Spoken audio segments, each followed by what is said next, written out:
গাজীপুরের সাংবাদিক আসাদুজ্জামান তুহিন হত্যার ঘটনায় বাসন থানায় মামলা দায়ের করা হয়েছে। শুক্রবার নিহতের বড় ভাই বাদী হয়ে অজ্ঞাত ২০-২৫ জনকে আসামি করে এ মামলা দেন। লোমহর্ষক প্রকাশ্যে এই খুনের ঘটনায় এখনও কাউকে ধরতে পারেনি আইনশৃঙ্খলা বাহিনী। তবে থানায় ৪-৫ জনকে জিজ্ঞাসাবাদ চলছে। এদিন দুপুরে ব্রিফিংয়ে এই তথ্য জানান গাজীপুর মেট্রোপলিটন পুলিশের ডিসি নর্থ রবিউল হাসান। তিনি বলেন, সিসি ক্যামেরার ফুটেজ দেখে জড়িতদের ৪-৫ জনকে চিহ্নিত করা হয়েছে। শীঘ্রই তাদের আইনের আওতায় আনা হবে। আর ভিডিওতে দেখা নারীকে পাওয়া গেলে মিলবে হত্যার মোটিভ। বৃহস্পতিবার রাত ৮টার দিকে চান্দনা চৌরাস্তা এলাকায় শত শত মানুষের সামনে প্রকাশ্যে কুপিয়ে হত্যা করা হয় দৈনিক প্রতিদিনের কাগজের গাজীপুরের সাংবাদিক তুহিনকে। পুলিশ বলছে, প্রাথমিক তদন্তে জানা গেছে চান্দনা চৌরাস্তা এলাকায় শাপলা ম্যানশনের সামনে এক নারীকে মারধর করে বাদশা মিয়া নামে এক ব্যক্তি। এই সময় কয়েকজন ধারালো অস্ত্র দিয়ে বাদশাকে আঘাত করে। এই ঘটনার ভিডিও ধারণ করেন তুহিন। বিষয়টি টের পেয়ে তুহিনকে ভিডিও ডিলিট করতে বলে হামলাকারীরা। এই সময় নিজের পরিচয় দিয়ে ভিডিও ডিলিট করতে অস্বীকৃতি জানান তুহিন। পরে পাশের একটি মার্কেটের সামনে তুহিনকে এলোপাতাড়ি কুপিয়ে হত্যা করে তারা। সাংবাদিক আসাদুজ্জামান তুহিন, তাকে কে বা কারা দুষ্কৃতিকারী কুপিয়ে হত্যা করেছে। আমরা এখানে আসার পরে কিছু তথ্য পেয়েছি, ভিডিও ফুটেজ পেয়েছি। এই প্রকাশ্য দিবালোকে এখানে এ ধরনের একটা ঘটনা ঘটেছে। আমরা অবশ্যই যারা এই ঘটনার সাথে জড়িত সবাইকে আইনের আওতায় নিয়ে আসবো ইনশাল্লাহ। ছাত্র জনতার অভ্যুত্থানের পর শান্তিতে নোবেল বিজয়ী অধ্যাপক ডক্টর মোহাম্মদ ইউনূসের নেতৃত্বে গঠিত অন্তর্বর্তী সরকার আজ তাদের ১ বছর পূর্ণ করতে যাচ্ছে। ২০২৪ সালের ৫ আগস্ট গণ অভ্যুত্থানে শেখ হাসিনার স্বৈর শাসনের পতন ঘটে। এর আগে ৩৬ দিনের আন্দোলনে বিপুল সংখ্যক শিক্ষার্থী ও সাধারণ মানুষ হতাহত হন। এর আগে ৩ দিন পর ৮ আগস্ট অন্তর্বর্তী সরকার গঠন শপথ গ্রহণ করে।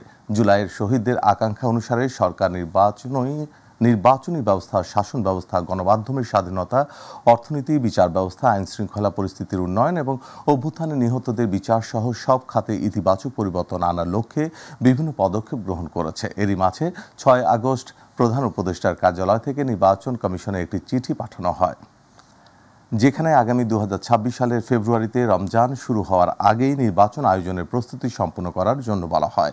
প্রধান উপদেষ্টা প্রেস উইং এক বিজ্ঞপ্তিতে জানায়, এই চিঠির মাধ্যমে নির্বাচনের আয়োজনের জন্য নির্বাচন কমিশনকে সরকারের অনুরোধ প্রক্রিয়াগতভাবে সম্পন্ন হয়েছে।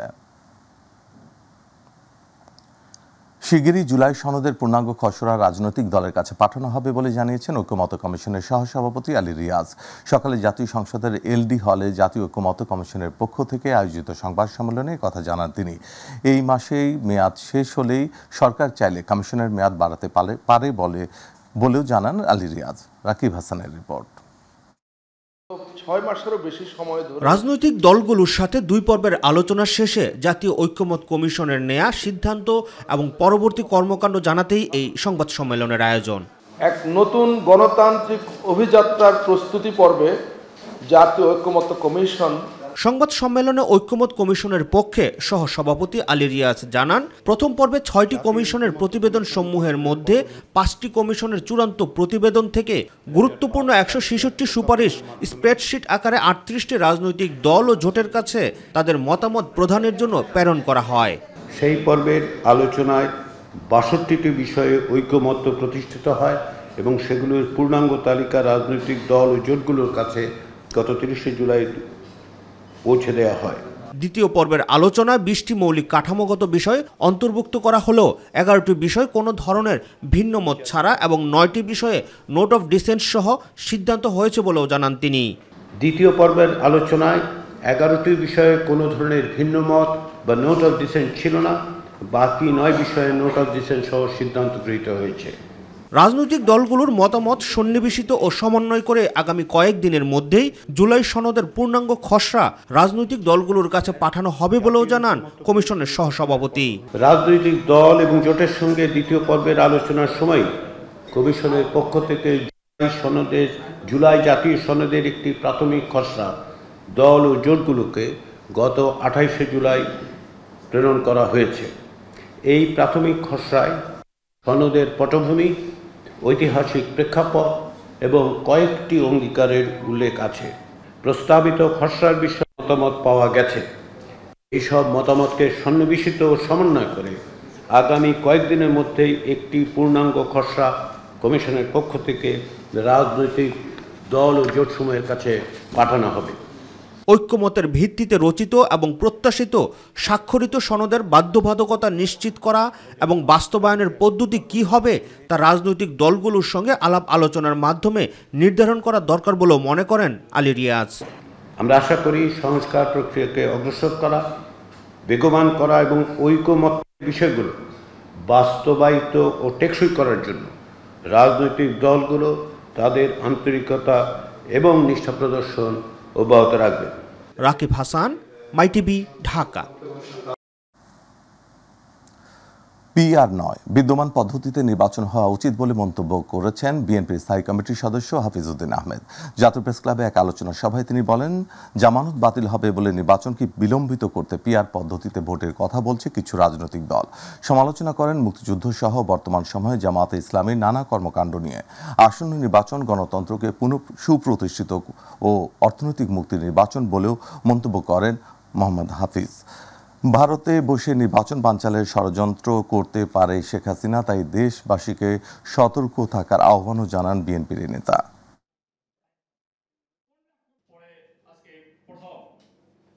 একটি রাজনৈতিক দল, তারা আমাদের মিত্র ছিল অনেক দিন, কিন্তু নির্বাচনের আগে নানান ধরনের কথা তাদের কাছ থেকে শুনে আমরা অত্যন্ত আশ্চর্যান্বিত হচ্ছি।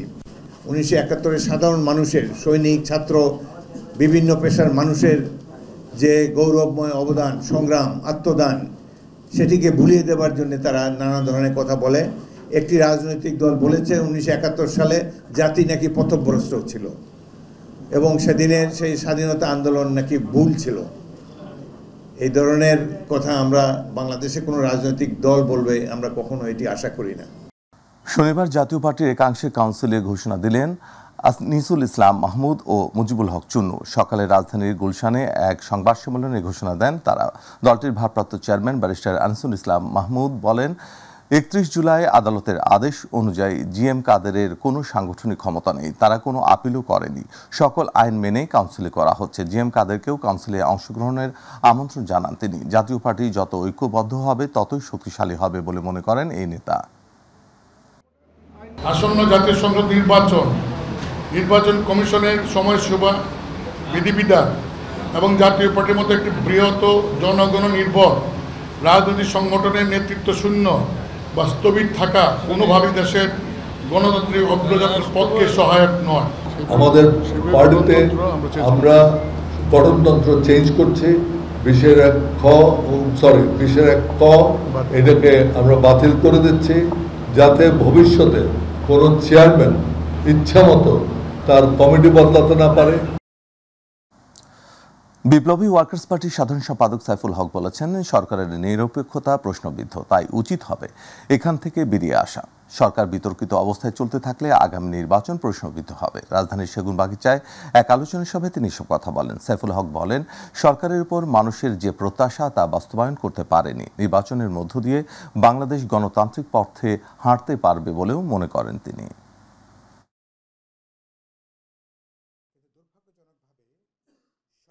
এখন এই নির্বাচন যাতে সত্যি সত্যি অবাধ, নিরপেক্ষ হয়, বিশ্বাসযোগ্য হয়, এই নির্বাচন নিয়ে অতীতের মতন যাতে কোনো প্রশ্ন উত্থাপিত না হয়, সেটা নিশ্চিত করাটাই সরকারের বড় একটা চ্যালেঞ্জ। আমি আশা করব যে সরকার সে পথে যাবেন। আর রাজনৈতিক দলগুলোর জন্য আমার আহ্বান হবে, আমরা আগামী কদিনে জুলাই সনদ স্বাক্ষর করার পরে এরপরে মেহেরবানি করে আর কেউ কোনো দড়ি টানাটানির চেষ্টা করবেন না। টানা বৃষ্টিতে গত সপ্তাহের চেয়ে রাজধানী বাজারে কিছুটা বেড়েছে সব ধরনের সবজির দাম। মুদিপণ্য, পেঁয়াজ, আদা ও ডালের দামও বাড়তে থাকলেও গরুর মাংস বিক্রি হচ্ছে আগের দামেই। তবে দাম কমে প্রতি কেজি খাসির মাংস বিক্রি হচ্ছে 1000 টাকা। এদিকে সরবরাহ বেশি থাকায় কমেছে সব ধরনের মাছের দাম।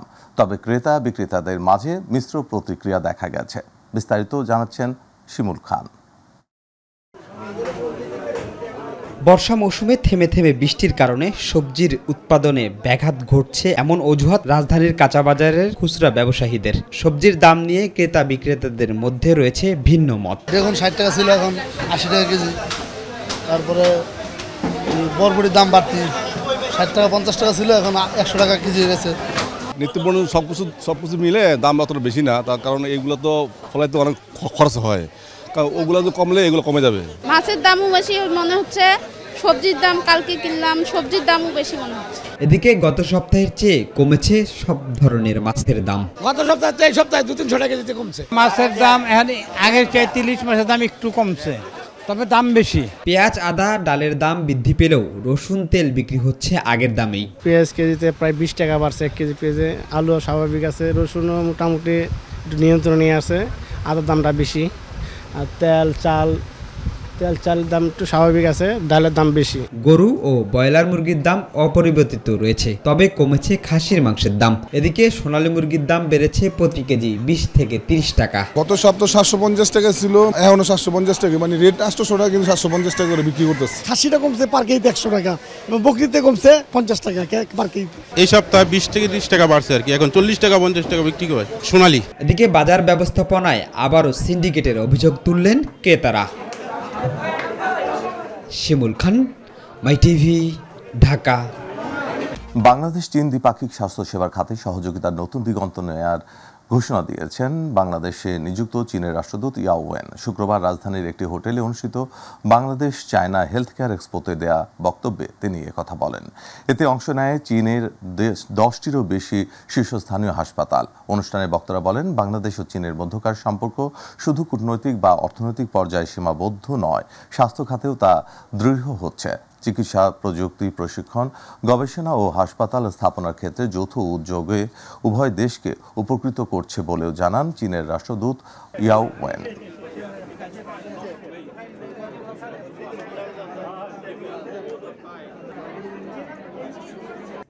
তাদেরকে আমরা বলতেছিলাম যে তারা যদি আমাদেরকে কোনোভাবে হেল্প করতে পারে এগুলোর ক্রয়ের ক্ষেত্রে। দ্বিতীয়ত হলো, সব জিনিস আমি বাড়িতে কেন আনবো, আমার দেশেও হোক না, আমার দেশে কিছু যন্ত্রপাতি তৈরি হোক, তাতে আমরা কম দামে জিনিসগুলো কিনতে পারবো। আমার এখানে শ্রমিকের অত কষ্ট দিতে হয় না, কাজে আমাদের এখানে অনেকের শ্রমিকের কর্মসংস্থান হবে, একের সাথে সেই ডিভাইসটা আমরা কম পয়সায় কিনতে পারবো। কাজে আমরা তাদেরকে অনুরোধ করছি যে চট্টগ্রাম মিরের সাথে যে পিজারটা করা হয়েছে সেখানে তারা কোম্পানিরা এসে আমাদের এখানে তাদের ম্যানুফ্যাকচারিং এই কাজগুলো করুক। এদেশের নাগরিক হয়েও বরিশালের মান্তা সম্প্রদায়রা পায়নি জাতীয় পরিচয়পত্র, হয়নি জেলে কার্ড, বঞ্চিত সকল নাগরিক সুবিধা থেকে। নতুন বাংলাদেশে এবার ফিরে পেতে চায়, তাদের অধিকার দিতে চায় ভোট। সদর উপজেলার মান্তা জনগোষ্ঠীর না বলা কথা তুলে ধরছেন পারভেজ রাসেল, ক্যামেরায় ছিলেন আসাদ চৌধুরী। আলেয়া বেগম ছোটবেলা থেকে নদীর ঢেউ আর ছোট নৌকার ঝুপড়িতে জীবন নিয়ে কোনো অভিযোগ ছাড়াই মান্তা জনগোষ্ঠীতে পার করেছে 58 বছর। জলরাশির মিতালিতে চায় শেষ নিঃশ্বাস ফেলতে। বরিশাল সদরের টুঙ্গিবাড়িয়া, লাহারহাট, চরমনাই, চরবাড়িয়া, শায়েস্তাবাদ ও তালতলির ভাঙার পাড়ে কীর্তনখোলা নদীতে প্রায় 6 শতাধিক জেলে মান্তা সম্প্রদায় রয়েছে, যার অধিকাংশই নারী। 600 নারী জেলে, এর বেশিরভাগটা হলো মান্তা কমিউনিটির। তারা এখনো স্বাস্থ্যসেবা পাচ্ছে না সরকারের কাছ থেকে, শিক্ষা পাচ্ছে না। এরা এদেশের নাগরিক হয়েও বঞ্চিত সকল নাগরিক সুবিধা থেকে, এমনকি নেই জেলে কার্ড বা জাতীয় পরিচয়পত্র, তাই পারে না ভোট দিতেও। এই দেশের নাগরিক, আমাকে ভোটার কার্ড নাই, ভোট দিতে পাই না। কার্ড এরবার চাল সাহায্য পাইলে আমাকে একটু ভালো হয়। তাই উন্নয়ন সংস্থা রিপোর্ট 71-এর বাস্তবায়নে দি ইউরোপিয়ান ইউনিয়ন ও আর্টিকেল 19-এর সহযোগিতায় এবার কাজ করছে মান্তা জনগোষ্ঠীর জীবনমান উন্নয়নে। আমাকে একটা গোরস্থান দাফন করানোর জন্য সরকারের কাছে একটা আবেদন রয়েছে আমাকে এইসব ব্যবহারের জন্য। এক নৌকায় 5 জন ফ্যামিলি থাই, একটার ভিতরে 5 জন থাকতে আমার কষ্ট হয়। আমাকে একটু ঘর বাড়ি দিলে আমাকে একটু ভালো হয়। আর বাইদিন কষ্ট করে জাল লাগে, ইয়ে জাল মূল্য ইয়ে যায়। কানের জিনিস থুইয়া কেউ ব্যবসার উপরে থুইয়া এরকম টাকা আনছে, আনগে জাল করছি। এই জালটা যদি নিয়ে যায় আমাকে তো এই মনে করেন ভিক্ষা ছাড়া কোনো উপায় নেই। এই জনগোষ্ঠীর সঠিক অধিকার জানাতে কাজ করছে এই নারী নেত্রী। ওদের স্বাস্থ্যের ক্ষেত্রে অনেক সমস্যা আছে, ওরা নিরাপদভাবে মাতৃত্ব গ্রহণ করতে পারে না। ওদের যে আমাদের মতো অধিকারগুলো থাকে এই জায়গাগুলোতে আমরা কাজ করতে চাই। মান্তা জনগোষ্ঠীর পরিচয়পত্রের আশ্বাস দেন সমাজসেবা অধিদপ্তর। যাতে ভোটাধিকার দিতে পারে সেভাবে আমরা উদ্যোগ গ্রহণ করছি, পাশাপাশি এনজিওদের সাথে সমন্বয় করছি এবং আমার সহকর্মী যারা আছে তারা ওই ব্যাপারে সার্বিক সহযোগিতা অব্যাহত রাখবে। এরাও জেলে এদেশেরই নাগরিক, তবুও নেই জাতীয় পরিচয়পত্র, নেই জেলে কার্ড। আগামী নির্বাচনে যেন দিতে পারে ভোট, পায় সকল নাগরিক অধিকার, এ প্রত্যাশাই এই জনগোষ্ঠীর। পারভেজ রাসেল, মাই টিভি, বরিশাল। প্রায় 5 বছর আগে মেয়াদ উত্তীর্ণ ও ঝুঁকিপূর্ণ ঘোষণা করা হয় 250 শয্যা বিশিষ্ট জামালপুর জেনারেল হাসপাতালের বহির্বিভাগের একতলা বিশিষ্ট ভবনটি। নতুন ভবন তৈরির উদ্যোগ না নেওয়ায় সেই পরিত্যক্ত ভবনে রোগী ও চিকিৎসকদের ঝুঁকি নিয়ে চলছে স্বাস্থ্যসেবা। হাসপাতাল কর্তৃপক্ষ নতুন ভবনের জন্য আবেদন করলেও জামালপুর গণপূর্ত বিভাগ এ বিষয়ে কোনো বক্তব্য দিতেই রাজি হয়নি। প্রতিনিধি শামীম আলমের তথ্য ও ছবিতে বিস্তারিত জানাচ্ছেন ইলিয়াস মাতবর। জামালপুরের মানুষের স্বাস্থ্য সেবা নিশ্চিত করতে 1961 সালে নির্মাণ করা হয় একতলা বিশিষ্ট 29 কক্ষের হাসপাতাল ভবন। পরবর্তীতে বহুতল ভবন সহ হাসপাতালটির অবকাঠামো উন্নয়ন হলে একতলা বিশিষ্ট ভবনটি 250 শয্যা বিশিষ্ট জামালপুর জেনারেল হাসপাতালের বহির্বিভাগ হিসেবে ব্যবহৃত হচ্ছে। 2021 সালে জানুয়ারি মাসে জামালপুর গণপূর্ত বিভাগ ভবনটি মেয়াদ উত্তীর্ণ এবং অতি ঝুঁকিপূর্ণ ঘোষণা করে। ভবনটির বিভিন্ন স্থানে খসে পড়ছে পলেস্তারা, আবার কোথাও ফেটে গেছে ছাদ, বেরিয়ে এসেছে মরিচা ধরা রড। ভবনের কক্ষগুলোর অবস্থাও বেশ নাজুক। এই ভবনে রয়েছে রোগীদের বিভিন্ন পরীক্ষা নিরীক্ষার বহু মূল্যবান যন্ত্রপাতি। অনিরাপত্তার ভিতর দিয়ে কাজ করে যাচ্ছি যেন আমরা ঝুঁকিমুক্তভাবে জনগণের সেবা দিতে পারি। প্রায় বিভিন্ন জায়গায় উপর থেকে বড় বড় ছাদের অংশ খসে খসে নিচে পড়ে, রোগীদের উপর পড়ে, আমাদের চেয়ারের উপরে পড়ে। চিকিৎসক, রোগী ও রোগীর স্বজনরা বলছেন ঝুঁকিপূর্ণ ভবনে চলছে স্বাস্থ্যসেবা। যারা বহিরাগত চিকিৎসা নিতে আসে এবং ভর্তিকৃত রোগীদের জন্য এই হাসপাতালটার এই ভবনটা অনেক ঝুঁকিপূর্ণ, কারণ অনেক জায়গায় ফেটে গেছে, বৃষ্টির পানি পড়ে। এই পরিত্যক্ত ভবনটাকে পুনর্নির্মাণ করার জন্য সরকারের কাছে বিনীত অনুরোধ জানাচ্ছি। ভবনটি পরিত্যক্ত ঘোষণার পরও রোগীদের পাশাপাশি চিকিৎসকদের ঝুঁকি নিয়ে কার্যক্রম চালিয়ে যেতে হচ্ছে বলে জানান হাসপাতালটির সহকারী পরিচালক। আমাদের বহির্বিভাগ এটা 1961 সালে নির্মাণাধীন। 2021 সালে স্থানীয় গণপূর্ত বিভাগ কর্তৃক এই ভবনকে মেয়াদ উত্তীর্ণ এবং ঝুঁকিপূর্ণ হিসেবে ঘোষণা করে গেছে এবং এই ভবন নতুন করে নির্মাণের জন্য আমরা স্থানীয় গণপূর্ত মাধ্যমে আমাদের স্বাস্থ্য অধিদপ্তর এবং মন্ত্রণালয়ে আমরা বেশ কয়েকবার চিঠি রেখেছি। দ্রুতই নতুন ভবন নির্মাণের মধ্য দিয়ে নিশ্চিত হবে নিরাপদ স্বাস্থ্যসেবা, এমনটাই প্রত্যাশা ভুক্তভোগীদের। ইলিয়াস মাতবর, মাই টিভি।